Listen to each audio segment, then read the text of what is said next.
नमस्कार मित्रांनो, मी Prakash Patil MP Marathi technical corner या चॅनलवरती तुमचे सर्वांचे स्वागत करत आहे। मित्रांनो, शेतकऱ्यांसाठी आनंदाची बातमी आहे। 40 तालुक्यामध्ये दुष्काळ अनुदान मंजूर झालेलं आहे, त्याचा GRE आलेला आहे। मग ह्या 40 तालुके कोणकोणते आहेत ते आपण या व्हिडिओमध्ये पाहणार आहे आणि कोणकोणते शेतकरी लाभार्थी आहेत हेही पाहणार आहे।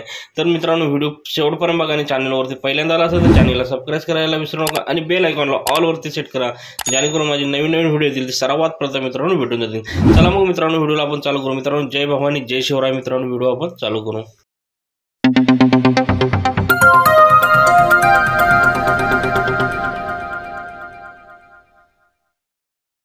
हाय मित्रांनो, खरीप हंगाम 2023 मधील दुष्काळामुळे झालेल्या शेत पिकाच्या नुकसानाकरिता बाधित शेतकऱ्यांच्या निविष्ट अनुदान देण्यासाठी निधी वितरित करण्यास मान्यता देण्याबाबतचा हा GR आहे महाराष्ट्र शासनाचा। मित्रांनो, तर यामध्ये प्रस्तावना काय दिलेली आहे?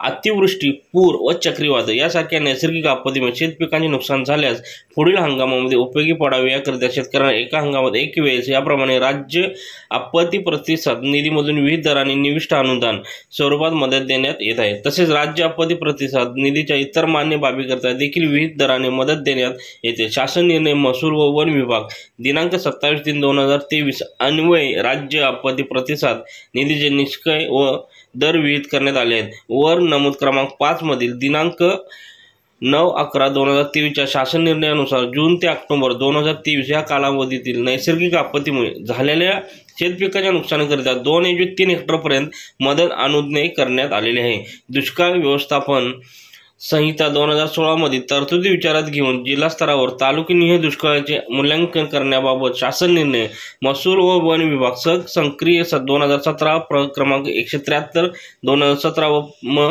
दिनांक 7/10/2017 दिनांक 28/6/2018 अन्वये सुधारित निष्क्रिय कार्यपद्धती विहित करण्यात आलेली आहे। त्यामधील तरतुदीनुसार व अनुक्रमांक 4 येथे नमूद दिनांक 31/10/2023 च्या शासन निर्णयान्वये राज्यातील 40 तालुक्यामध्ये खरीप 2023 हंगामाकरिता दुष्काळ जाहीर करण्यात आलेला आहे। या शासन निर्णयाच्या परिच्छेद 4 मधील तरतुदीनुसार सदर तालुक्यातील खातेदारांना कृषी विषयक मदतीसाठी निविष्ट अनुदान अनुज्ञेय करण्यात आलेले आहे। त्याप्रमाणे दुष्काळ घोषित केलेल्या 40 तालुक्यामध्ये खातेदारांना कृषी विषयक मदतीसाठी निविष्ट अनुदान वाटप करण्याकरिता 23% अधिक नुकसान झालेल्या बाधित शेतकऱ्यांच्या राज्य आपत्ती प्रतिसाद निधीच्या दराने 3 हेक्टर मर्यादेत निधी मागणीचा प्रस्ताव शासनास सादर करण्याच्या सूचना विभागीय आयुक्त पुणे, नाशिक, छत्रपती संभाजीनगर व अमरावती यांना देण्यात आलेला आहे। खरीप हंगाम 2023 मधील 40 तालुक्यामध्ये दुष्काळामुळे झालेल्या शेतपिकाच्या नुकसानाकरिता व नमूद केलेल्या क्रमांक 7 ते 11 मधील पत्राद्वारे विभागीय आयुक्त यांच्याकडून निधी मागण्याचे प्रस्ताव शासनास प्राप्त झालेले आहेत। मित्रांनो, या शासन निर्णयाच्या परिच्छेद 4 मधील तरतुदीनुसार सदर तालुक्यातील खातेदारांना कृषी विषयक मदतीसाठी निविष्ट अनुदान अनुज्ञेय करण्यात आलेले आहे। त्याप्रमाणे दुष्काळ घोषित केलेल्या 40 तालुक्यामध्ये खातेदारांना कृषी विषयक मदतीसाठी निविष्ट अनुदान वाटप करण्याकरिता 23% अधिक नुकसान झालेल्या बाधित शेतकऱ्यांच्या राज्य आपत्ती प्रतिसाद निधीच्या दराने 3 हेक्टर मर्यादेत निधी मागणीचा प्रस्ताव शासनास सादर करण्याच्या सूचना विभागीय आयुक्त पुणे, नाशिक, छत्रपती संभाजीनगर व अमरावती यांना देण्यात आलेला आहे। खरीप हंगाम 2023 मधील 40 तालुक्यामध्ये दुष्काळामुळे झालेल्या शेतपिकाच्या नुकसानाकरिता व नमूद केलेल्या क्रमांक 7 ते 11 मधील पत्राद्वारे विभागीय आयुक्त यांच्याकडून निधी मागण्याचे प्रस्ताव शासनास प्राप्त झालेले आहेत। मित्रांनो, शासन निर्णय काय? खरीप हंगाम 2023 करिता दुष्काळ जाहीर केला 40 तालुक्यामधील खातेदारांना कृषी विषयक मदतीसाठी निविष्ट अनुदान वाटप करण्याकरिता वरून नमूद क्रमांक 2 येथील शासन निर्णय अन्वये निश्चित केलेल्या दरानुसार राज्य आपत्ती प्रतिसाद निधीमधून तसेच राज्य शासनाच्या निधीमधून एकूण 2,443,22,71,000 इतका निधी वितरित करण्यात शासनाची मंजुरी देण्यात येत आहे। मित्रांनो, त्यानंतर मित्रांनो, या शासन निर्णयासोबत जोडलेल्या प्रपत्रात लेखाशीर्षनिहाय दर्शवल्याप्रमाणे वर क्रमांक 1 येथे नमूद शासन निर्णय 24/1/2023 अन्वये सूचित केल्यानुसार आवश्यकतेनुसार पूर्ण विनियोजनाद्वारे अथवा अन्यथा तरतूद उपलब्ध करून घेऊन कार्यसंघ म 11 यांनी हा निधी वितरित करावा। सर्व जिल्हाधिकारी यांनी वर क्रमांक 1 येथे नमूद केलेल्या 24/1/2023 अन्वये सूचित केल्यानुसार या प्रस्तावाअंतर्गत असलेल्या सर्व लाभार्थ्यांची माहिती विहित नमुन्यात तयार करून ती संगणकीय प्रणालीवर भरावी। ही कार्यवाही 1 महिन्याच्या आत पूर्ण करावी। ही माहिती भरताना खालील बाबी विचारात घ्याव्यात। मित्रांनो, खालील बाबी काय दिलेल्या आहेत? एका हंगामात एका वेळेस याप्रमाणे राज्य आपत्ती प्रतिसाद निधीतून विहित दराने मदत देण्यात येत असल्याची खात्री करावी।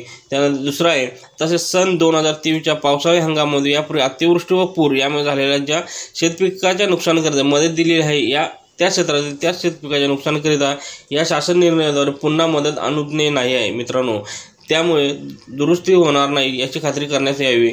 शासन निर्णय महसूल वन विभाग 27/3/2023 9/11/2023 नुसार जिरायत पिके, बागायत पिके व बहुवार्षिक पिकांच्या नुकसानीसाठी मदतीच्या विहित दरानुसार पावसाळी हंगाम 2023 मध्ये सर्व प्रकारच्या नैसर्गिक आपत्तीमध्ये जास्तीत जास्त 3 हेक्टरच्या मर्यादित असल्याची खातरजमा करण्यात यावी। मित्रांनो, त्यानंतर मित्रांनो, वरील निधी खर्च करताना संदर्भातील सर्व शासन निर्णयातील सूचनांचे व निष्कर्षांचे काटेकोरपणे पालन करण्यात यावे। या प्रयोजनासाठी निधी मंजूर करण्यात आला आहे त्याच प्रयोजनासाठी सदर निधी खर्च करण्यात यावा। ही मदत देताना केंद्र राज्य शासनाने चक्रीवादळ, पूर इत्यादी नैसर्गिक आपत्तीकरिता विहित केलेल्या अटी व शर्तीची पूर्तता होत असल्याची खात्री सर्व संबंधांनी करावी।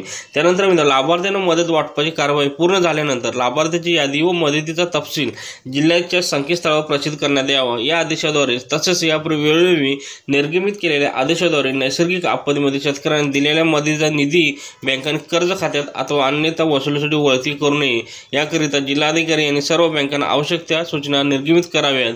या सर्व सूचनांची अंमलबजावणी करण्याची जबाबदारी संबंधित जिल्हाधिकारी यांची राहील। मित्रांनो, त्यानंतर 5वा आहे, सदर निधीतून करण्यात येत असलेल्या खर्चाचा लेखी निधी आहरित करण्यात येणाऱ्या कार्यालयाच्या स्तरावर ठेवण्यात यावे व करण्यात आलेल्या खर्चाचा कोषागार कार्यालय व महालेखपाल कार्यालयापाशी त्रैमासिक ताळमेळ घेण्यात यावा। राज्य आपत्ती प्रतिसाद निधीमधून तसेच राज्य शासनाच्या निधीमधून उपलब्ध करून दिलेला उपरोक्त निधी खर्च पडल्यानंतर तातडीने निधीची उपयुक्तता प्रमाणपत्रे संबंधितांकडून प्राप्त करून घेऊन एकत्रितरित्या शासनात सादर करण्याची जबाबदारी विभागीय आयुक्त यांची असेल। मित्रांनो, त्यानंतर वरील प्रयोजनासाठी प्रधान लेखाशीर्ष 22-45 नैसर्गिक आपत्तीच्या निवारणासाठी अर्थसहाय्य 1 अवर्षण इत्यादी अंतर्गत सोबतच्या विवरणपत्र दर्शवलेल्या एका शीर्षकाखाली उपलब्ध होणाऱ्या निधीतून खर्च करण्यात यावा। सदर शासन निर्णय मित्रांनो महाराष्ट्र शासनाच्या www.maharashtra.gov.in या संकेतस्थळावर भेटून जाईल। मित्रांनो, पाहू आपण कोणकोणते तालुके ह्यासाठी पात्र आहेत। खरीप 2023 हंगामातील दुष्काळामुळे झालेल्या शेतपिकाच्या नुकसानाकरिता वितरित करायचा निधीचा लेखाशीर्ष तपशील इथे दिलेला आहे। मित्रांनो, तर इथे जिल्हा दिला आहे, तालुका दिला आहे, बाधित शेतकऱ्यांची संख्या पण दिली आहे, जिरायत, बागायत, बाधित क्षेत्र हेक्टर 2 मध्ये कोण आहेत आणि बाधित क्षेत्र 2 ते 3 हेक्टर मर्यादित कोण आहेत हे सर्व तपशील मित्रांनो इथे दिलेला आहे। तर पहिला आहे नाशिक जिल्हा मित्रांनो दिलेला आहे। नाशिक जिल्ह्यामध्ये मालेगाव, सिन्नर, येवला तालुका दिलेला आहे, त्याच्यामध्ये बाधित शेतकऱ्यांची संख्या पण दिलेली आहे। त्यानंतर खाली आहे धुळे, शिंदखेडा, नंदुरबार तालुका, जळगावमध्ये 40गाव तालुका, त्यानंतर नाशिक विभाग आलेला आहे, नाशिकमध्ये बुलढाणा आणि लोणार।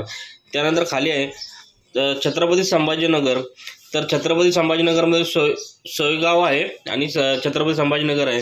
त्यानंतर जालना तालुक्यामध्ये जालना जिल्ह्यामध्ये भोकरदन, जालना, बदनापूर, अंबड, मंठा, त्यानंतर बीडमध्ये वडवणी, धारूर, अंबोजोगाई असे मित्रांनो जिल्हे दिलेले आहेत। जिल्ह्यामध्ये तालुके दिले, ह्याचा GR मित्रांनो मी डिस्क्रिप्शनमध्ये देतोय, तुम्ही स्वतः बघू शकता। मित्रांनो, इथं सातारा दिला आहे, साताऱ्यामध्ये बार्शी, माळशिर, सांगोला, करमाळा, मांडा, सोलापूरमध्ये मित्रांनो सातारामध्ये वाई आणि खंडाळा आहे आणि कोल्हापूरमध्ये हातकणंगले आणि गडिंग्लज असे हे दिलेले आहेत। मित्रांनो, आजच्या व्हिडिओमध्ये मी तुम्हाला थोडक्यात माहिती दिलेली आहे दुष्काळग्रस्त शेतकऱ्यांसाठी कोणते तालुके पात्र झाले याची थोडक्यात माहिती दिली आहे। तर हा व्हिडिओ आवडला असेल तर नक्की शेअर करा आणि चॅनलवरती जर पहिल्यांदा आला असेल तर चॅनलला सबस्क्राईब करायला विसरू नका आणि बेल आयकॉनला ऑलवरती सेट करा जेणेकरून माझे नवीन व्हिडिओ येतील ते सर्वात प्रथम मित्रांनो भेटून जातील। चला मग मित्रांनो भेटू आपण पुढच्या व्हिडिओमध्ये। मित्रांनो, जय भवानी, जय शिवराय मित्रांनो।